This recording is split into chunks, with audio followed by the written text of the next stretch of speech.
श्री राम दोस्तों। किसी राजा ने अपने राज पंडित से 4 सवाल किए। राजा ने कहा, पंडित जी, मेरा पहला सवाल यह है कि 3 जन्म का सुखी कौन है। दूसरा सवाल यह है कि 3 जन्म का दुखी कौन है। तीसरा सवाल यह है कि मुझे ऐसा आदमी बताओ जिसका यह जन्म तो सुखी है परंतु अगला जन्म दुखी होगा। और चौथा सवाल यह है कि एक ऐसा आदमी बताओ जिसका यह जन्म तो दुखी है परंतु अगला सुखी होगा। पंडित जी ने राजा के चारों प्रश्न सुनकर कहकर चला गया कि राजन, इन प्रश्नों का उत्तर मैं कल दूंगा।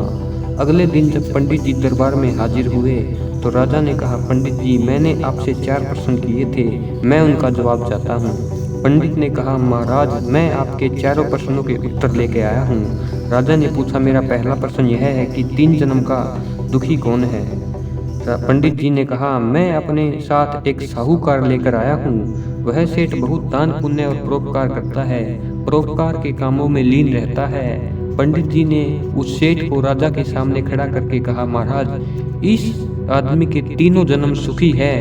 यह पिछले जन्म में भी सेठ साहूकार था। इसने उस जन्म में बहुत दान पुण्य किया और परोपकार के कार्य किए, उस कारण इसको यह जन्म अच्छा मिला। इस जन्म में भी यह साहूकार बहुत दान पुण्य कर रहा है और इसलिए इसका यह जन्म और अगला जन्म भी सुखी होगा।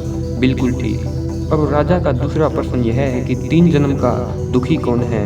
अब पंडित जी ने एक गशियारे को अपने साथ लाया।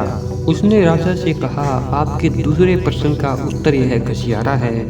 यह एक गरीब आदमी है।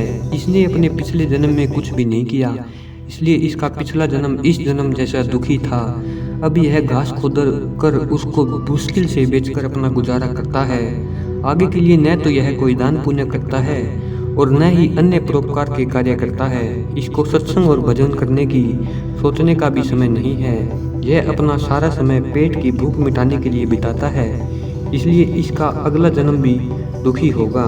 पंडित जी ने राजा के तीसरे प्रश्न के जवाब के लिए एक वेश्या को राजा के सामने खड़ा कर दिया।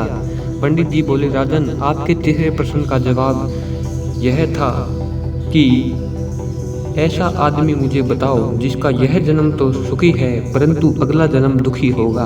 आपके सामने यह जो स्त्री खड़ी है, इनके पास इस जन्म में सुख साध इनकी कोई भी कमी नहीं है। जो चीज़ चाहती है वही इसको तत्काल मिल जाती है, इसलिए इस जन्म में यह सुखी है परंतु इस जन्म के गंदे कर्मों के कारण यह अगले जन्म में दुखी होगी। राजा ने कहा, पंडित जी, मैंने आपको तीसरी बात को भी मान लिया परंतु मुझे चौथे प्रश्न का उत्तर भी चाहिए। आप मुझे ऐसा आदमी भी दिखाओ जिसका यह जन्म तो दुखी है परंतु उसका अगला जन्म सुखी होगा। अब पंडित ने राजा के सामने एक महात्मा को खड़ा कर दिया। पंडित ने कहा, महात्मा हर प्रकार की तकलीफ को सहकर तपस्या कर रहा है। कोई रोटी दे देता है तो खा लेता है। इसके तन पर कपड़े भी नहीं है। सर्दी गर्मी भूख प्यास को झेलता है। अब तो इसका जीवन कष्ट में है परंतु इसकी तपस्या के फलस्वरूप इसका अगला जन्म सुखी होगा। इसलिए मनुष्य के वर्तमान जीवन से उसका भूत और भविष्य दोनों जन्मों का बहुत ही गहरा संबंध होता है। अच्छे कर्मों का फल मनुष्य को अच्छा मिलता है और बुरे कर्मों का बुरा, परंतु संत मत मनुष्य के सभी कर्मों को दग्ध करके उसके जन्म मरण के चक्कर को छुटाने का शिक्षा दे देते हैं। धन्यवाद दोस्तों।